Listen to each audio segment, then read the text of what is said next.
This is Gone Racin, VSiN's premier NASCAR betting podcast. Here are your hosts, former NASCAR driver Brendan Gaughan and Las Vegas Motor Speedway's Jeff Motley.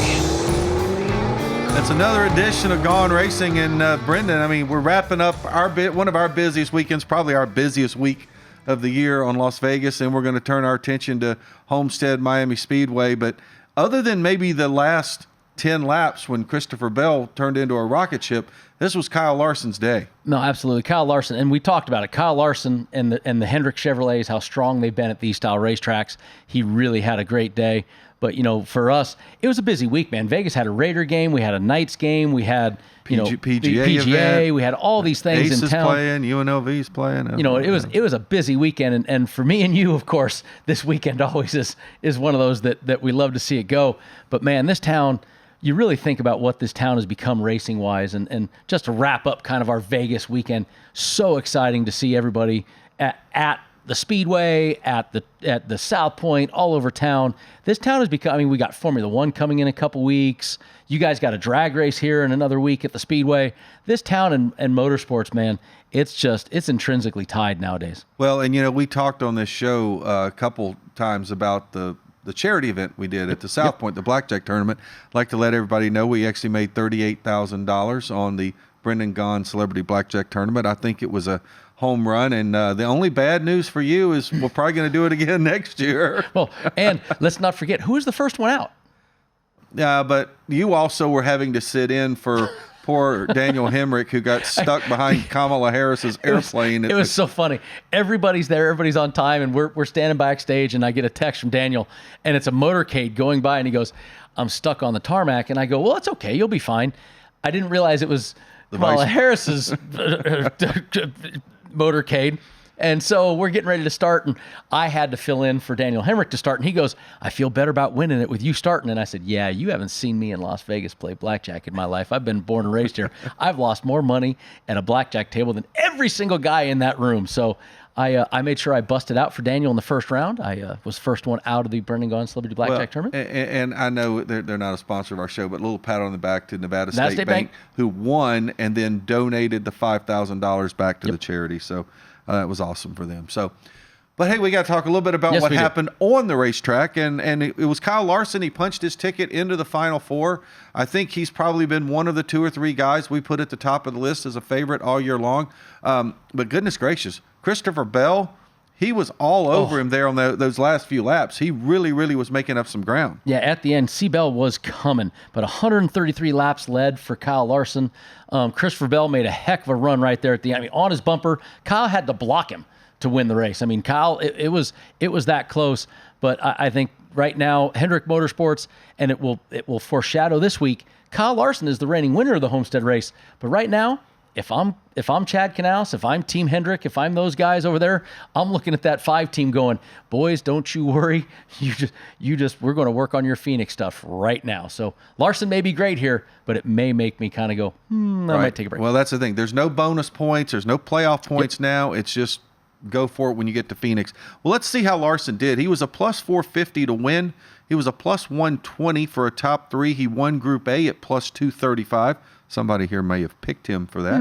And somebody else may have picked Chevy at plus 120, which that came in for you, Brendan. And also, he was a favorite over Byron, Truex, and Reddick. He won all those minus 125, minus 155, and minus 160. But again, it locks him into the championship race at Phoenix. He'll be using Homestead-Miami and Martinsville. I don't know that there's a lot you really derive from those two tracks. Not for Phoenix. To get ready for Phoenix, but at least he knows he's going in and pretty much just chasing trophies for the next couple of weeks. Yeah, and look, we're at Homestead. He very well could, but man, what a great run. If you look at that top 10, Hendrick Motorsports, William Byron was up there again. These guys are so good there. But Christopher Bell, Brad Keselowski had another great run. Brad Keselowski and that RFK team and Chris Buescher. Chris missed the top 10 by one spot. But man, there are the playoffs have heated up. And of course, we talked about it off air. Martin Truex Jr. finally gets his first top 10 of the playoffs. And he really wasn't. Top 15 and he really playoffs. wasn't in contention really for most of the day. Well, looking at the top 10, we mentioned where Kyle Larson, he paid off. So where did Blaney actually end up finishing? Because we got a Blaney finished third. He did end up third. So Kyle Blaney Busch finished did not third. get third. Kyle Busch So- was fourth. Okay, so Christopher Bell was a plus 275 for second. We don't even have our graphic on the screen, so I'm not really sure right now what Blaney was. Because Blaney ended up getting back to third. Blaney went in sixth. Kyle Busch was third. So Kyle Busch was right, plus 350. I thought he was third. So then it was Keselowski, Chastain. Then it would have been Blaney in sixth, Byron seventh, Reddick eighth, Truex ninth, and Denny Hamlin 10th. Dropped Chris Buescher down to 11th. Mostly playoff guys. In fact, all the 8 playoff guys, I think, finished in the top 11. Except for one playoff guy, Chase Elliott, still in the playoffs. Well, as an owner, just saying. Chase Elliott is not. Rick Hendrick is in with the 9 car, but Chase Elliott is not in as a. Just saying. As Got a P next to his name. All right. Well, let's take a look at our let's take a look at our standings right now. Kyle Larson, clearly he has locked his way in now. He's also seen his championship odds drop all the way down to plus 150. No big surprise there. William Byron sits 9 points above the bubble right now. Martin Truex Jr., Denny Hamlin are also above the cut line, but only 2 above Christopher Bell. Tyler Reddick and Ryan Blaney and Chris Buescher. I don't want to say it's panic time, but those guys are probably looking at needing to get a trophy the next couple of weeks. But here's my deal. I look at this and I go, okay, we want to talk a future here, right? We're down to the short hairs of the playoffs. Right now, Tyler Reddick is 14-1. Who's going to be one of our favorites to win this race at Homestead? Tyler Reddick. He's 14-1 right now. Where could he be after this race? At a plus 600 if he wins the race. So I think there's my future bet that I like. Tyler Reddick at 14-1 at least for the championship odds. Chris Buescher, he's got some work to do. Chris right now, that far behind.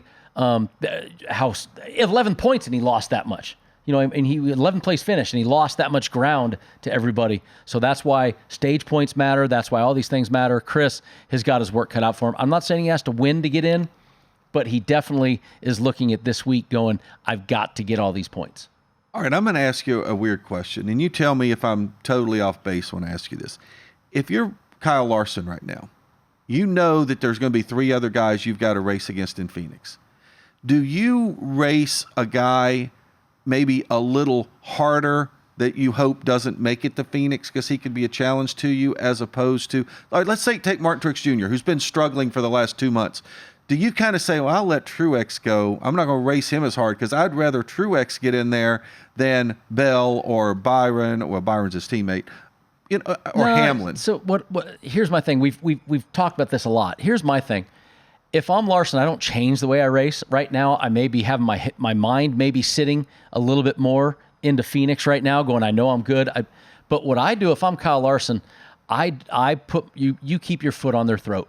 You don't stop. If you have a guy, let's say Denny Hamlin has a typical Denny Hamlin pit road penalty or a speeding penalty or something, and Denny Hamlin is close to being a lap down, I keep my foot on his throat. I make sure I keep him a lap down. You don't want any of these guys you want them to feel bad when they leave this race. So it doesn't matter if it's his teammate, William Byron. It doesn't matter if it's Chris Buescher.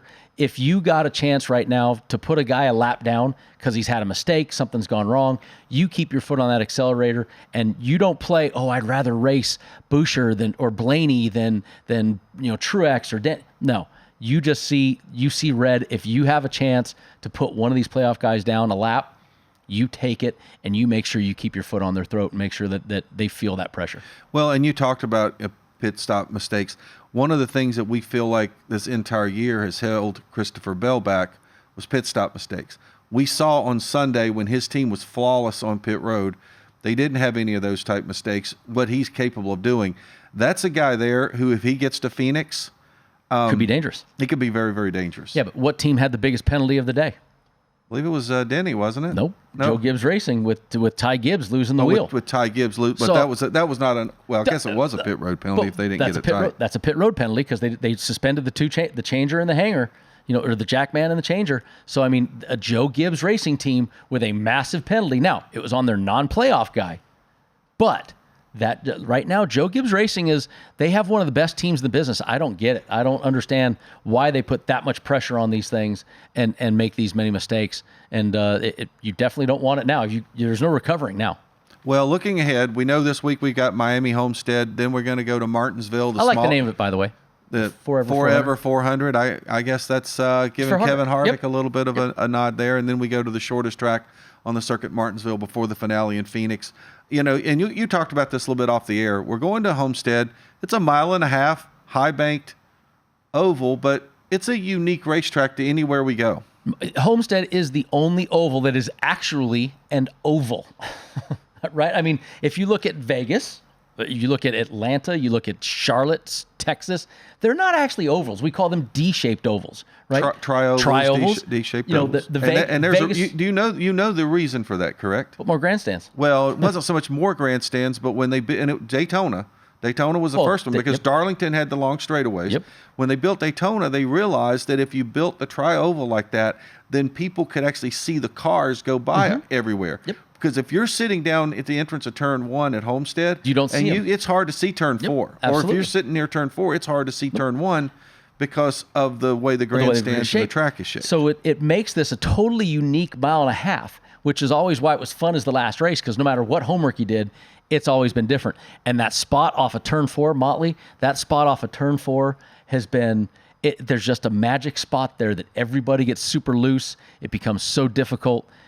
It's so special, Homestead, in my mind, because of how it races, that it makes it where it is an equalizer for all these guys. Well, and I think we saw so many races that ended the season at Homestead, and we saw so many memorable moments at Homestead. I mean, heck, remember, the tire coming off of Kurt Busch, and now we're going to have all this too. So, okay, we come back on Gone Racing. We'll start talking about how guys have done at Homestead, and then we'll start giving you the top odds to win and the top threes. There you go.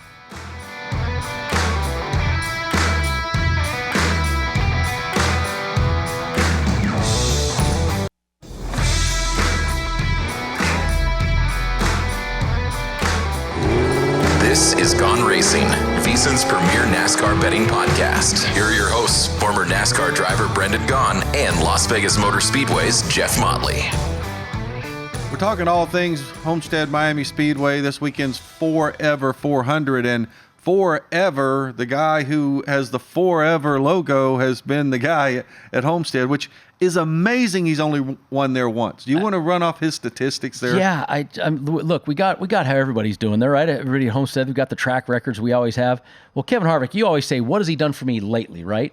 Kevin Harvick, not only does he have 22 or 19 career top 10s in 22 starts, here's his last starts there. He's got, going in reverse order, 8th, which was one of his worst finishes, 8th, 5th, then a 26th. He crashed out. Okay. 4th, 3rd, 4th, 3rd, 2nd, 1st, 10th. That's his last 10 races there. I mean, Harvick, just absolutely phenomenal. I mean, we used to talk about Phoenix. I think he's probably better at Homestead than he is Phoenix. Well, and he might be when you look at those numbers, which is why it's amazing to me he only ended up winning one championship and winning that race one time. I mean, the 12 top 5s and 19 top 10s, it's amazing. Look at some of the other guys that have been strong here. Denny Hamlin, certainly the best among our playoff drivers. He has 3 wins here, 12 top 10s and 18 starts, including 5 top 5s. Kyle Busch, the only other driver with multiple wins here. He's got 2 wins here, but again, Kyle's out of the playoffs. And then we look at Kyle Larson. He's got 5 top 5s and 9 starts with 1 win. But notice the thing there. He's either top 5 near the front, or he's hit the wall and he's in the back. That you look at that. It's 5 top 5s, 5 top 10s in 9 starts. He's either really good or he's done damage. The name that is amusing to me there is, look at the Dinger. The Dinger in 11 starts has 4 top 10s there. That statistically might be his best track. And I believe he had a top 3 there in the last race. He did. He finished 3rd there in the race last year. So I mean, that's just not an expected stat for me, having the Dinger down there like that. And a guy who is really, we talked about how much he struggled, is Martin Truex Jr. But Martin Truex Jr., if there's a place he should be feeling a little bit comfortable, we're going to Homestead. I mean, 7 top 5s and 18 starts and 12 top 10s. And one thing about Homestead, we've seen that track now be all over the schedule. Mm-hmm. We've seen it be the championship finale. We've seen it follow Daytona. We've seen it in the playoffs, which is where we have it right now. It's where it was last year. And we're going to see it move out of the playoffs next year, aren't we? I think are they going out of the playoffs next year? I think they had to move some of the dates around. The schedule's all goofy because of Olympics maybe that race did stay in the playoffs next year, but it's just like you can't really say, okay, well, the weather this time of year, it just kind of is all over the place. Nope. And we get to the odds to win this thing. Look at the disparity, Jeff, at the top of this board. I mean, the odds makers right now, they are definitely frightened of who is your favorite. No question. Well, let's get to these odds to win. Kyle Larson, heavy favorite at plus 275. That might be the lowest number I can remember ever on a race winner. To win a race. Well, I guess that's the throw caution to the win number, right? Tyler Reddick at plus 500, Martin Truex Jr. plus 550, Denny Hamlin plus 700, William Byron 750, and then we get into the double digits, big numbers. Kyle Busch and Christopher Bell at 14, Ross Chastain 16-1, Ryan Blaney and Chase Elliott at 18, Chris Buescher, Brad Keselowski at 20, Harvick 25, Bubba's 28, Logano's 35, Ty Gibbs is 40, and the first thing that jumps out at me, Brendan, 14-1 on Christopher Bell. 14-1 on Christopher Bell and 16-1 on second place finisher last year, Ross Chastain, who there's some numbers here that are big. I mean, Kyle Busch, 14-1. These are big numbers. I on love some of the these guys. 750 on William Byron. I think plus 750 is a great number on William Byron. I like the 500 on Tyler Reddick. I mean, if you really look at it, Tyler Reddick, he's another one of those guys that when he comes here, he's either going to run very well or he's going to hit the wall too hard and not run well. So, he's going to try to be in the playoffs. He's going to be a little more conservative, trying to make the championship 4. So I like Tyler Reddick at 500. I like Christopher Bell at 14-1. I love William Byron 750. I mean, these are guys that are to win the race. I mean, that's great numbers. And then you got guys even on the other side. Kevin Harvick, last race, the race named after him, he hasn't run bad. It's not like Harvick's been running bad. So, I mean, 25-1 on him, not a bad number there either. Well, let's take a look at some of our long shots. Alex Bowman comes in at 55-1. Eric Jones and Daniel Suarez both at 80-1. And I think an interesting guy, I don't think picking him to win, but John Hunter Nemechek, who's already been named to be the driver next year in that 42 car. He's going to be driving the 42 Legacy Motor Club car. He's a 150-1. AJ Allmendinger, who finished top 3 here last year, is 200-1. Austin Dillon and Eric Almirola at 250. Ryan Preece, Ricky Stenhouse, Michael McDowell, Justin Haley, Chase Briscoe at 400. Burton and Cindric at 500.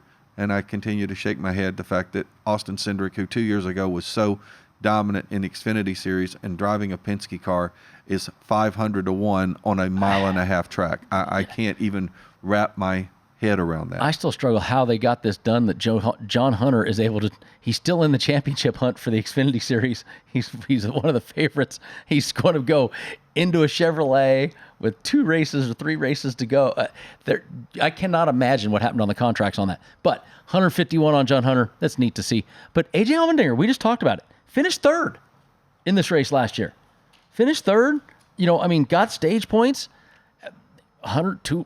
Look, the pit crew, as bad as they're doing this year, that's the pick they need to try to they might actually pass me if they hit that race. Might. Well, let's see who they pick. Well, actually, I got their picks, but I haven't even looked at them yet. So, and Eric Jones, foreshadowing. Eric Jones has been great at mile and a half, right? I mean, you watched him, this year at Darlington make a great run. He's been, pretty good on these mile and a halves. Eric Jones, 80-1. Did not have a memorable weekend. No, I was going to leave that one out, but yeah. he's had some good runs on mile and a halves lately, just not Vegas. Well, let's take a look at our top 3s. Kyle Larson, no big surprise. Well, he is a big surprise that he's minus 150 for a top 3, which is interesting. You talked about how he either finishes in the top 3 or he doesn't finish at all. So the minus 150, huge number there on Kyle Larson. And then Tyler Reddick is plus 140. Martin Truex Jr. plus 160. And I'm sorry to tell the lines makers, putting a plus 160 on Martin Truex Jr. for the top 3 is not really going to entice any money, I don't believe, on Martin Truex Jr. Denny Hamlin plus 190. William Byron's plus 200. Then the numbers get much bigger. Kyle Busch and Christopher Bell are plus 400. Ross Chastain at 450. Ryan Blaney and Chase Elliott at 500. Chris Buescher, Brad Keselowski, 550. Harvick is 750. Bubba's 800. Logano 10-1. Ty Gibbs 11-1.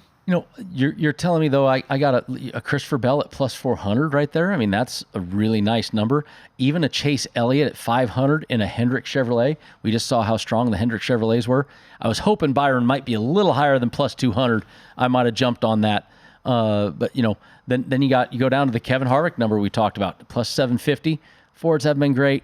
Bubba Wallace hasn't been half bad at mile and a half too. I mean, there's some numbers on this front page that I like that Chase Elliott 500 or that Christopher Bell 400. or that Ross Chastain 450. I was really kind of surprised that Bubba didn't have a better run in Vegas this past week. I really thought this was going to be a track that he was going to be in contention.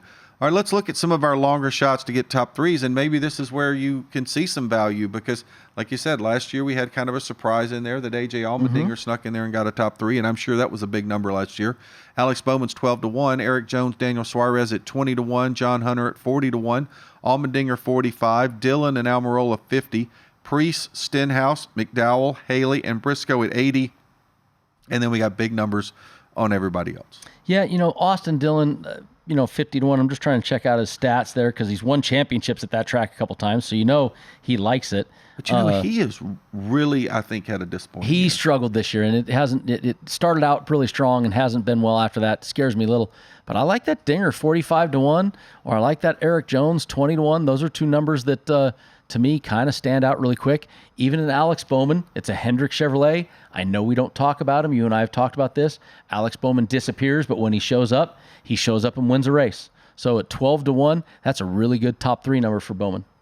Yeah, Bowman's a guy that I put a little bit of faith in this past weekend in Vegas, and didn't work out for you. No, I think the retaining wall had something to do. I think he may have had a tire going down and ended up getting in the wall. 'Cause, there were some tire issues this past week during practice and qualifying. Well, Brendan, we can take a quick look here at our driver head-to-heads, and there's really only a couple that have big numbers on them. Kyle Busch is plus 135 to Christopher Bell's minus 155, and Ross Chastain a plus 130 to Christopher Bell's minus 150. Other than that, we really don't have a lot on our driver head-to-heads this week. Yeah, a lot of even bets right there, right? A lot of minus 120s and evens. I mean, Harvick to Gibbs, even money to 120. Reddick, Martin Truex Jr., kind of a head-to-head minus 110, kind of a straight up across the board there. To me, I mean, Denny Hamlin, even money versus Martin Truex. Look, I'll take even money. I'll take a 1-to-1 on that, right? Martin Truex has one top 15 in the last 3, 6, 8, 7 races, and you're putting up against Denny Hamlin on even money, minus 120? You are the ultimate singles hitter here, and you've got a lot of singles this year, so I know you like those small little... Listen, a lot of singles has me plus 38 in our little league here. What are you at, Mr. Negative? I understand that. Okay. No, that's what I mean. I mean, you have found the strategy. It's worked pretty well for me. I like that. I like the Ross Chastain 130. I like the even money Denny Hamlin. Yeah, I think my whole thing there is that my fear of going against Christopher Bell, because I do think that if Christopher Bell does well, then his pit group does well, he'll do well. All right, group matchups when we come back.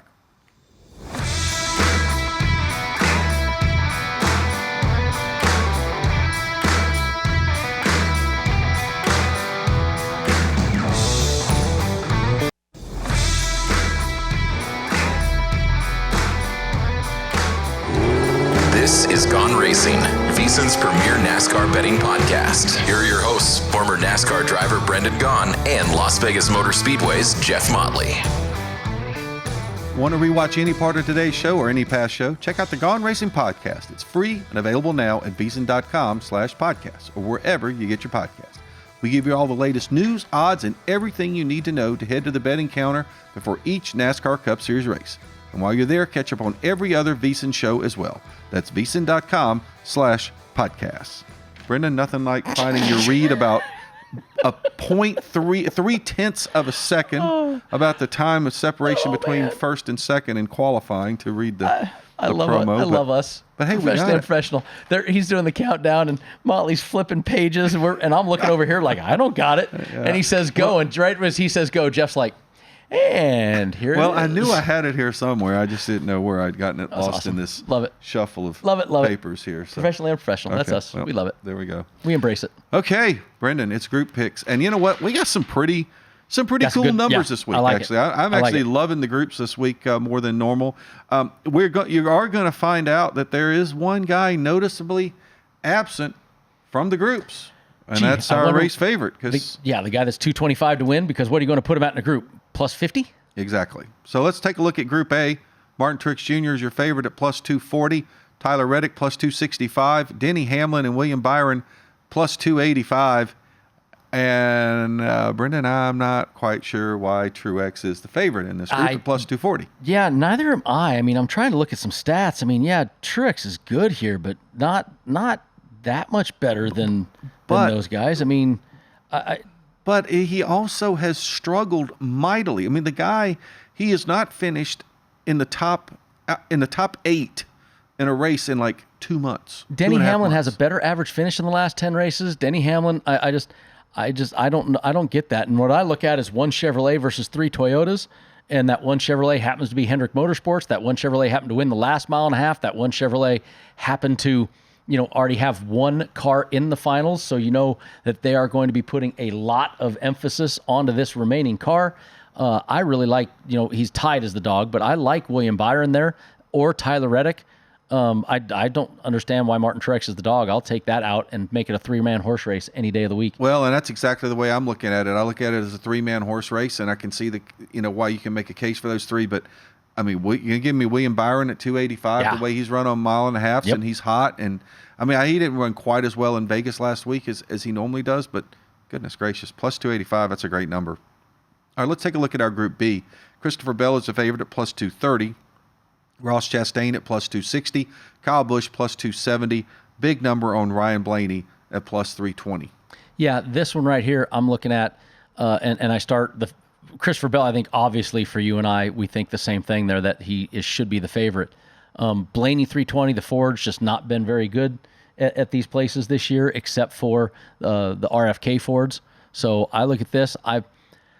Kyle Busch, he's been so good lately, but we're not talking about him, right? He's out of the playoffs. He's been third the last 2 weeks in a row, which is good enough, but not good enough to win. If you're looking for a good return, I like the Kyle Busch, but the C Bell, I think you and I are both heavy on. If you didn't want to take the favorite Chris Bell, I'd go Kyle Busch. Well, this might be a good point to actually also mention that if you didn't follow all the news, Ryan Blaney was disqualified at Vegas because of a shock issue. Undisqualified. And then he was reinstated the next day because an issue with the way that NASCAR had measured the shock. So you kind of wonder if that has any effect on the team. It might be a shot in the arm. It may be a boost for that team. I don't know. Even though at plus 230, I mean, Christopher Bell, that's a small number. Still 230. It's still plus 230. Yep. And honestly, when I look at these 4 right here, I mean, the guy to me look. Who's running the best? Who's running the best right now? Christopher Bell. If he is clean in the pits, I believe he is a candidate not only to win every week, he is a candidate to win this championship. I think he will get his way into the top 4 after this week. I think he wins this group. And let's not forget what he did last year, how he did 2 walk-offs, 2 rounds in a row. Here's a kid that pressure doesn't bother him. This is a track that C-Bell likes. It's the type of place that you run. I put him in the same group as Larson and Reddick, right, where they're the guys that love these high, ring-it-out racetracks. I think he'll be very good. I like the 230 on C-Bell in this one. Well, and you talk about tracks he likes. I'm not so sure there's anywhere that Christopher Bell goes anymore that he's not comfortable. Yep. I think that's a kind of a mark of a championship guy. I think we've started to see that now with William Byron. We see that with Tyler Reddick. Obviously, we've seen that with Kyle Larson. But we've seen certain drivers who are comfortable at certain tracks and they're not. These guys, when you're comfortable everywhere, you're a championship contender. Yep. All right, let's go ahead. Let's move along to our Group C. Chase Elliott comes in as the favorite here at plus 255. Then you have the 2 RFK cars, Chris Buescher, Brad Keselowski at plus 260. And Kevin Harvick with those incredible numbers at Homestead in a race that his sponsor, Mobil, won, really put his retirement moniker on at plus 300. Here's my thinking on this one. Chase Elliott is the only Chevrolet against 3 Fords. Now, who have been the best Fords in the sport? RFK. 2 RFK cars, Buescher, Brad Keselowski. We talked about Kevin Harvick and his history here. History only goes so far. Chase Elliott still in the playoffs in this, with when you talk about the owner side. Chase Elliott, a Hendrick car. They've been doing so well at these mile and a halves. I know we've been off the Chase Elliott bandwagon for a little bit, but when it comes to a mile and a half racetrack, Chevrolet's absolutely been dominating the Fords all year long, statistically in every category. I think that this is an easy one for me to take Chase Elliott. Well, and I'm on the old Lee Corso, not so fast, my friend, because I'm not. You're going to reach down and grab like some animal head? Yeah, that's what I need to do. I'll put on. Maybe if we had a giant head of Wyatt, we could put on. Well, that'd be cool. I just have no faith in Chase Elliott, and as much as I would love to see Kevin Harvick win this race with his logo on it, I don't see it happening. And I also have got to believe that if Buescher and Keselowski are running anywhere close together, Buescher will be in front of Keselowski, because as a team owner, it's important for Keselowski that Buescher can advance to the next round of the playoffs. So plus 260, I like Chris Buescher right here. I know he wasn't great in Vegas, but I think he also knows this is the most important race that he will run this year, because Martinsville is really not his forte. Whereas I think Homestead-Miami is a track that Buescher needs to run well. I like Chris Buescher there at plus 260. I don't dislike it. I was just looking at some stats. Chase Elliott, not great. The last 8.5 starts is what he shows versus 10 for everybody else. So I can't knock it. The Chevys have been so much better than the Fords. If I'm going with my heart, which, look, I'm a heart better half the time anyway, which is why I've lost more money than most people ever will doing these things. I'm going to jump. He's 300. They're laying it out there for me to say, bet with my heart. Come on, Happy Harv. How cool would it be to see Harvick in the Forever 400 in the Budweiser, car, pull into victory lane? I'm going heart. Let the conspiracy. I'm going heart. I'm going heart. You can call it conspiracy. I'm going heart. No, but I think all of us on our heartstrings would like to see Harvick win, who, by the way, was the celebrity winner. He did win. That's right. Brendan Gaughan Celebrity Blackjack Tournament. All right, let's take a look at our Group D. He lost it all. Keelan was in the arcade. I think he spent every bit that he won. Well, since that money was going to charity, but okay. Our Group D, Bubba Wallace and Ty Gibbs come in as co-favorites at plus 240, and then Joey Logano and Alex Bowman at plus 300. I really want to jump on the Bubba Wallace thing here, but what scares me is the Alex Bowman. I mean, he's not great here. He's got 2 top 10s and 5 and 7 starts. I'm just telling you, Bowman does not scare me this year. He might only scare me if he was behind me.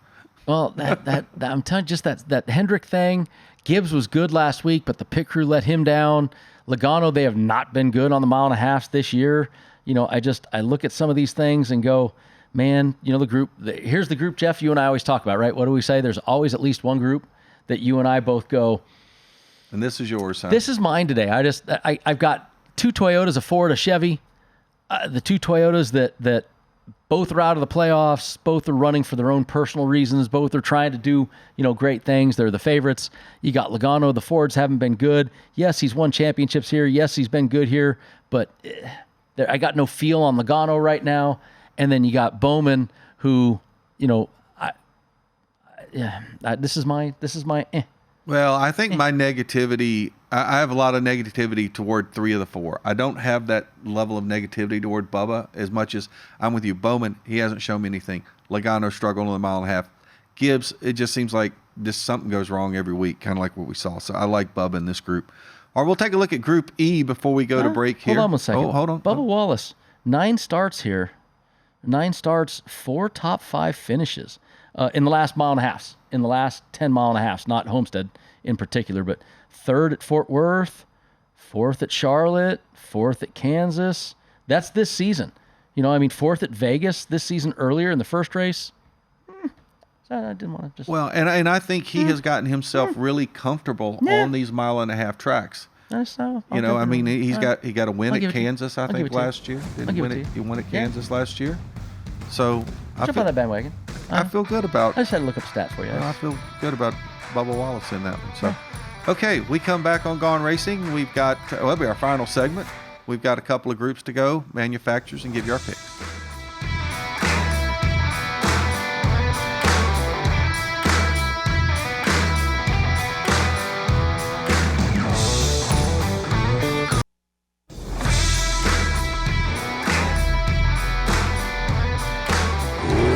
This is Gone Racing, VSiN's premier NASCAR betting podcast. Here are your hosts, former NASCAR driver Brendan Gaughan and Las Vegas Motor Speedway's Jeff Motley. All right, we're back here with our final segment of the Miami Homestead Forever 400 edition of Gone Racing. And Brendan, still continuing with our groups. We're in Group E now, and our favorite in Group E, making his debut in that 42 Legacy Motor Club car, John Hunter Nemechek at plus 220. Eric Almirola and AJ Allmendinger at plus 280, and Michael McDowell at plus 300. Yeah, look, I understand the McDowell thing, or I don't understand the McDowell thing. McDowell was in the playoffs all season long, really running very strong all season. And then, put him in the dog. You got John Hunter in his first race in 2 years in Cup, year and a half in Cup, 2 years. And Dinger finished third here last time. He's been running decent as of late, won a couple races ago. No, he knows what his future is. We don't, but he knows what his future is. At plus 280, I really like. This is my easy pick, Dinger. Almond Dinger, huh? See, McDowell to me seems like he's done so well when he's been in these lower groups like this. And absolutely. That is a big number there at plus 300. I don't know that I'm willing to go and take it, but I kind of like McDowell here just because I think that's a great number on him for a guy that does seem to, when he's in Group B and Group F. He does. He wins it. Look, he's cashing He's tickets. He's better than those groups, so absolutely. It was funny, by the way, when you and I were telling Chris Buescher how many tickets that he cashes, but now he's been moved up into Group B and C, and we stopped betting on him. He got a nice chuckle out of that, I think. All right, Group F, Austin Dillon's your favorite at plus 230. Ricky Stenhouse Jr., Justin Haley, plus 275. And Chase Briscoe comes in at plus 295. And Brendan, I'll just say it right now. This is the group where I just throw up the X and I don't know. I got to join you in that one. The problem I have is you just named it. Chase Briscoe is at Stewart Haas Racing. Wow, how the mighty have fallen. Here's Chase Briscoe at 295. Austin Dillon used to be talked about in Group C and D. Cindric doesn't even get a group. Cindric isn't even a group. C and D. Austin Dillon, the favorite in F now. Definitely a bad season. If you're talking the best race teams, it's Dillon or Briscoe. You got the middle in there. Maybe there's two this week that I just don't like. Yeah, this group definitely won't move the needle for me. Does not move the needle for me either. Okay, let's take a look at our manufacturer props, and it kind of goes along with what you've said about the Fords. You're going to see this with the number. Chevy comes in as a favorite, no big surprise at plus 105, clearly having William Byron and Kyle Larson sort of leading the charge there. And then the Toyotas come in there plus 140. Probably, I guess you could look at Denny Hamlin, Christopher Bell, Tyler Reddick leading the charge there on the Toyotas, and then Ford plus 450. So if you want a long shot, and honestly, you're really pretty much banking on either Harvick having one final hurrah or Chris Buescher or Brad Keselowski putting it together. They haven't been, the only one to win on a mile and a half this year, would be Chris Buescher, but it's, the Fords just have not been strong. So they absolutely deserve that higher number. I do like the 140 on Toyota. That's a good number on who I consider with Denny Hamlin, with Tyler Reddick, with Christopher Bell, three guys that I consider to be very underrated as far as the numbers. I like that. I like the Toyota 140. Well, and I'm with you there because honestly, I think I kind of look at this and I say, there's five guys that I really think Martin have Truex, a great chance to win. Well, he hasn't been running well, but Martin Truex has the history and the pedigree and all that. Right. But there's five guys I think have great chances to win this race, and three are driving Toyota and two are driving Chevrolets. And so I think at plus 140, now granted, the two guys driving Chevrolets are the top two guys in the points that are pretty strong, and one's throwing caution to the wind. But nevertheless, I think that's a good bet on Toyota there. I'm not going to take it in my picks, but it's a good place to go. I might take it. Well, Brendan, let's you and I enjoy reflecting back let me flip this page real quick. on our picks last week. For the South Point 400 here in Las Vegas. Why did you win, Mr. Motley? I had two winners. I had Kyle Larson in Group A, and I had that guy, Michael McDowell in Group F, which was part of the reason why I was saying he's good at winning those lower numbers. Brendan posted three winners this week, a couple of them in head-to-heads.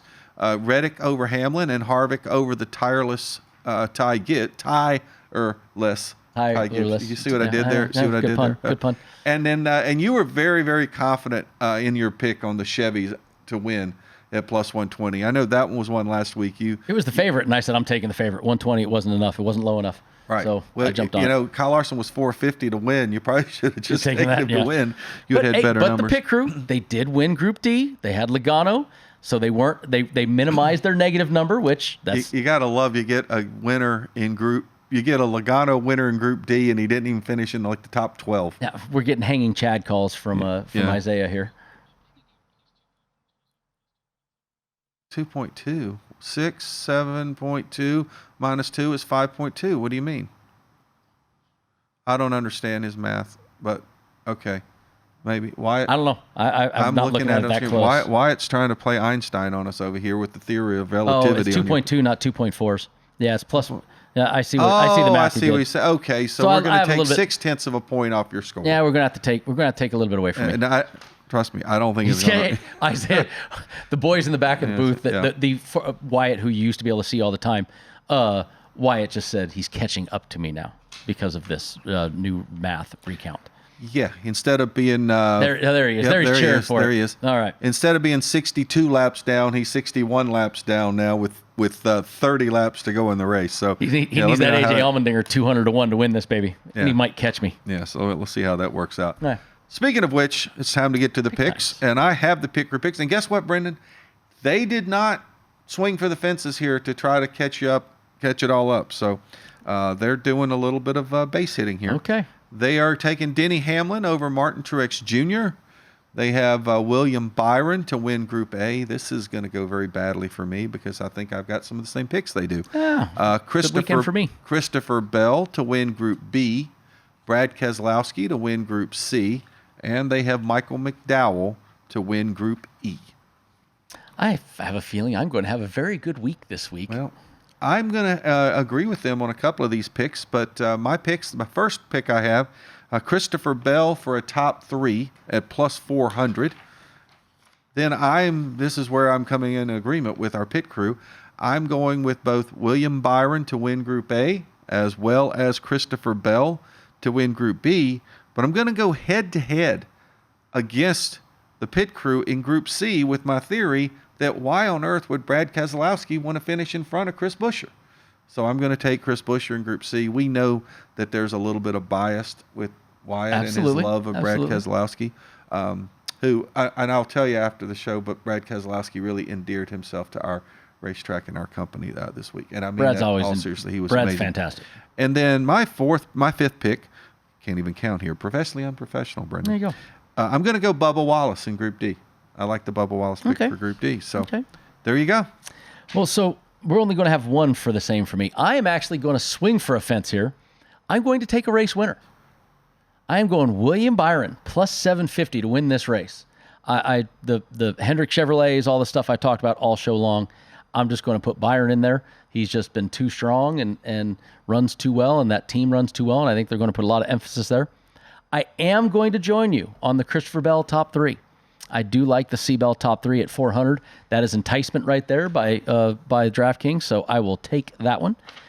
I'm going to go to my Punch and Judy hitting, and I'm going to keep an even money, and I'm going to take a Denny Hamlin even money over Martin Truex Jr. That matching the pit crew there. They're not going to gain much by taking even money bets, just so you know, boys.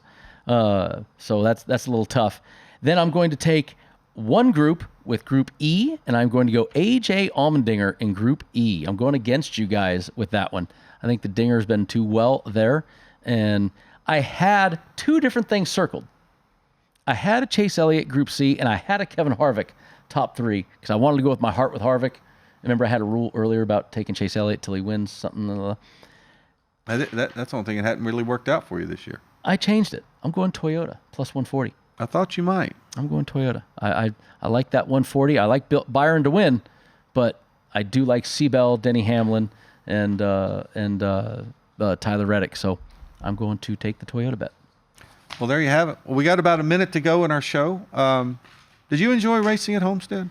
I did. I mean, look, everybody talks about my one famous year at Homestead, right, where I was leading the points and the whole deal. But I absolutely loved racing at Homestead-Miami because it was so unique. It was so difficult to get a hold of. And the sun comes down. The way it comes down over that track absolutely blinds the poopy out of you as the sun is going down, going into turn 1. It's awful, which awful means really fun, really cool to do. It is a 1.5 mile oval, but it is so different than all the rest of them. I loved Miami. Yeah, I was actually there that day that you should have won the championship. I don't remember it. I was down there to celebrate with you. I wish I could say I remember that day, but I got hit so hard I don't remember a thing about it. Well, it's probably just as well that you don't. So never bothered me that bad then. Yeah. Well, it's Homestead-Miami this weekend. Sunday. Then it's Martinsville. 2:30 p.m. And then it's Phoenix. We'll be able to settle a champion. We don't have many shows left on this, so okay, we'll be back next week. We'll wrap up everything that is Homestead and start talking about the paperclip in Martinsville, Virginia.